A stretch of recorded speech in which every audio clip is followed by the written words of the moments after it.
I mean, it was a very expensive hotel, and they couldn't afford to maintain it like it should be, and it wasn't really getting the people it was before. So it kind of shut its doors down. In 1967, a fire happened there, almost destroyed it. And no one was in it until 1997 when Marty and Elise Roenig, I think that's how you say their last name, it's very odd, purchased it for $1.3 million, which probably was a huge steal for just the land itself where it's located. It's gorgeous. They spent the next 6 years restoring the resort back to its glory. It's actually, they've redone the whole thing. It's actually on the National Registry of Historic Places.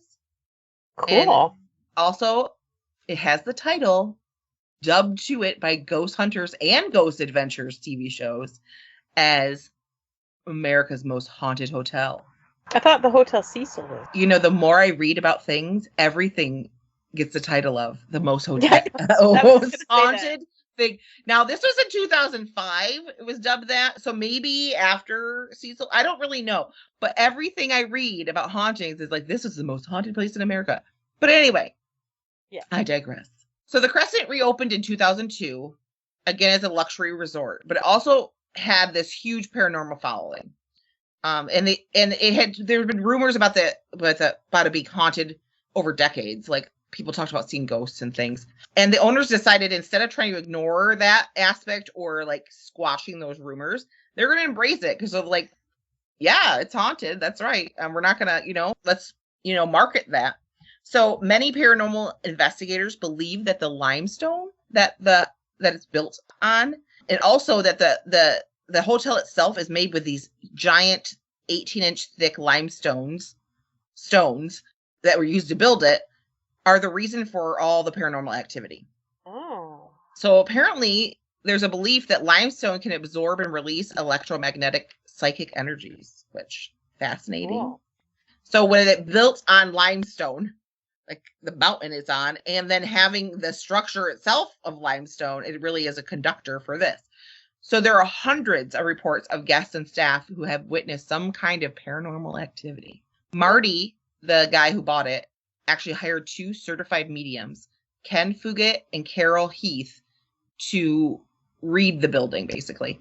From their findings and the number of sightings that have been recorded over the decades are what they based their night Crescent Hotel ghost tours on. So they have ghost tours there every night right now, to this day. Cool. So let's meet the ghosts, shall we? For sure. Okay. It's said that during the construction of the hotel, an Irish stonemason named Michael fell to his death in the spot where room 218 is today. Ooh. Yeah. This room is the most spiritually active room and the most popular and requested room to stay in. Like, people want to stay in this room. Because, well, apparently Michael is classified as a poltergeist. Okay. That's the classification of his ghost. Guests have witnessed hands coming from the bathroom mirror, cries of a man falling coming from the ceiling, and doors opening and closing and not being open again. So I really want to go to this hotel, but I don't think I want to go into any place. If hands start coming out of the bathroom mirror, I'm out. I'm definitely out there for sure. No, definitely. No. So in the hotel's crystal dining room, it used to be the ballroom back in its glory days, back in the 1800s, was the ballroom, but now it's a dining room. Employees have seen spirits in Victorian clothing. One time at Christmas time, they had decorated the dining room, and then they went home for the night. And the next morning they came back in, and the large Christmas tree and all the presents all the packages they had under the tree was taken from one side of the room to the other, and then chairs were circled around the tree, and everyone's like, what? Like, no one was there to do it. The room was closed. Yeah, I don't like that. I don't like that. No. Another time when they came back to work in the morning, and menus were just scattered everywhere around the room. It just tossed about everywhere. Someone's mad. Yeah, or maybe even just like, have a little fun with people. I don't know. Oh yeah, that's true. A waitress said that she once looked into the mirror. There was a mirror located between the kitchen and the dining room doors, like the door in and out doors. And when she looked into the mirror behind her, she saw a Victorian couple facing each other as if getting married. And when the man turned and looked at her, they made eye contact and then they faded away. Creepy. I would have been like, oh, my shift's over. Look at that. I gotta go. Bye. Or you would have like dropped. You could have dropped a turd right on the floor. Yeah. Yeah. Oh, and then I really would bowels. Then I'd really be out. Oh man. There's been guests and staff that have said they've seen a Victorian man sitting at a table in the dining room by a window, and they've heard him say, "I saw the most beautiful girl here last night. I'm waiting for her to return." And there's multiple reports of them saying that, and I don't know what happened to him or who he is, but he just sits there waiting for some beautiful girl to return. That's sad. It's really sad. Well, find a new beautiful girl. There's so many of them out there. Well, when you're dead and you're on a loop, I guess you're just going to sit there staring out the window. Many people say that they have seen people in Victorian ball attire dancing around the dining room because, yes, that was the formal ballroom, so it would make sense they'd be in there. And this is in the middle of the night when it's closed off and no one's in there. So I think I would enjoy that. That sounds fun. I wouldn't mind that so much because they're ghostly having a good time. People dancing around. I just think that's kind of, they're not interacting with you, they're just doing their thing. Yeah. I think that would be kind of neat. Steve Garrison is a cook in the kitchen that's connected to the crystal dining room. He said one morning while he was prepping veggies, he looked up and saw a young boy with Coke bottle glasses. He described him in old-fashioned clothes and knickers, and he was just skipping around the kitchen, having a grand old time. And then another time when he came in to prep one morning, he turned the lights on and all the pots and pans went flying off the hooks they were hanging on. Nope. No. Bye. Like, you start throwing shit. I'm out. No, thank you. Yeah, me too. I don't like that. So they think maybe the little boy that he saw was 4-year-old Clifton Breckridge Thompson. They call him Brecky. He's said to have died of complications of appendicitis in the hotel. And they say that he still can be seen bouncing a ball down the hallway. He especially likes the second floor and to be around other children. And he will approach children, and children will describe seeing a little boy with curly hair having weird clothes on that want them to play with a ball with him. So he kind of makes himself known to children. But I wonder if he's the ghost that the cook saw skipping around the kitchen. Probably. Yeah, or the one that pulled all the pans off there, because it sounds like some little kid would do. Yeah, just fling them. The second most popular room requested in the hotel is room 419.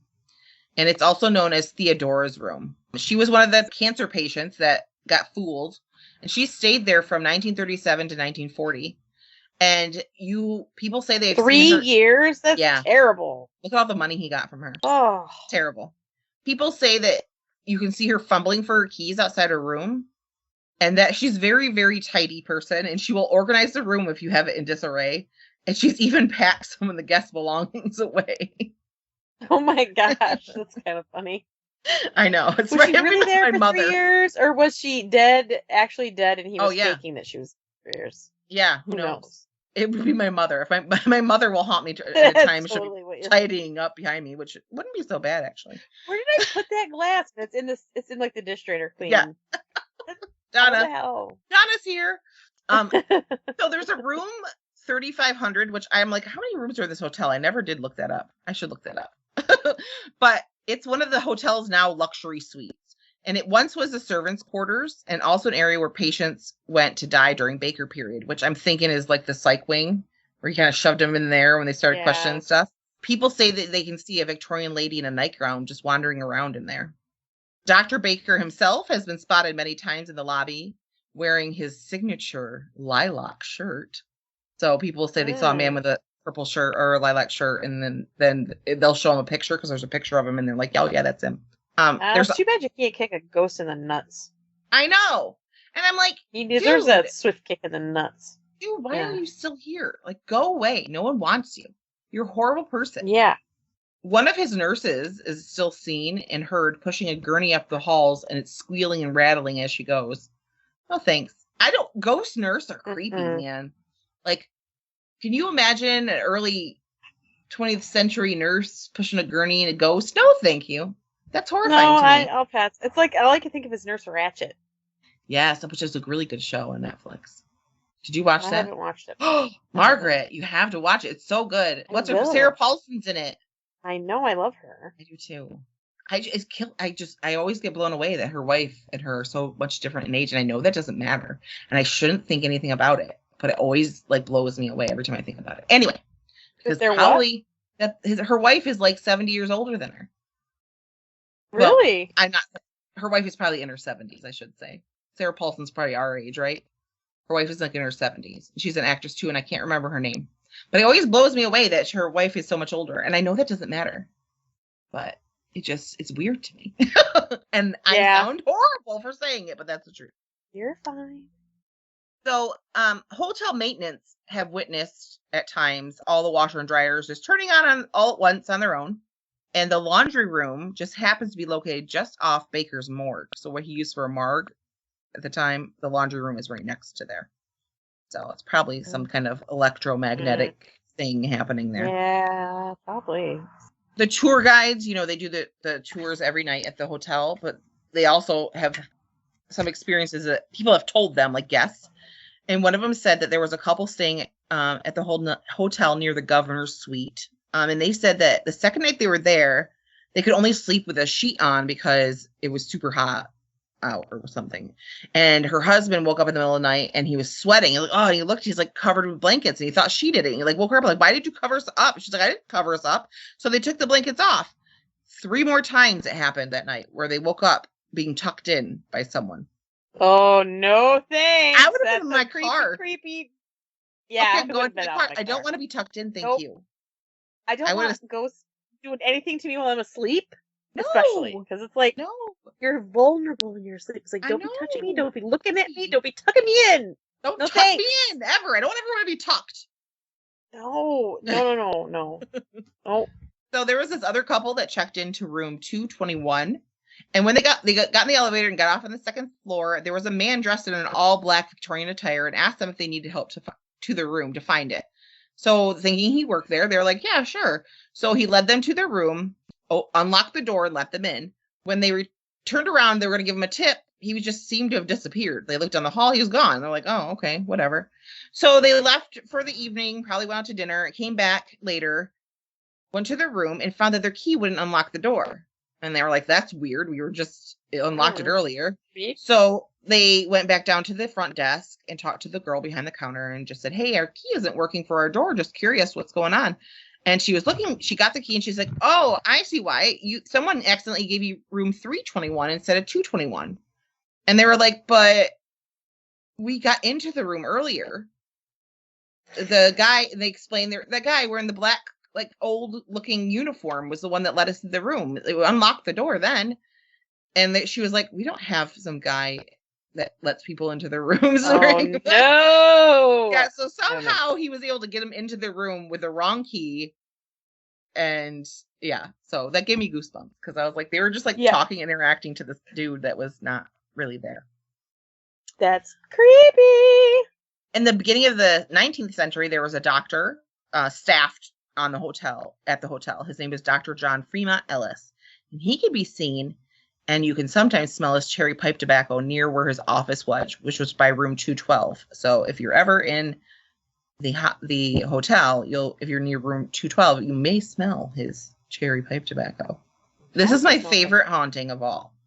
Morris was a big orange tabby cat that they called the hotel's general manager in the late 70s. He was so loved by everyone that when he passed away, more than 80 people attended his funeral. I probably won't have that many people. Morris. Like isn't that like a famous commercial cat? It was an orange tabby named Morris. Wasn't there? Yeah, it might have been. Yeah.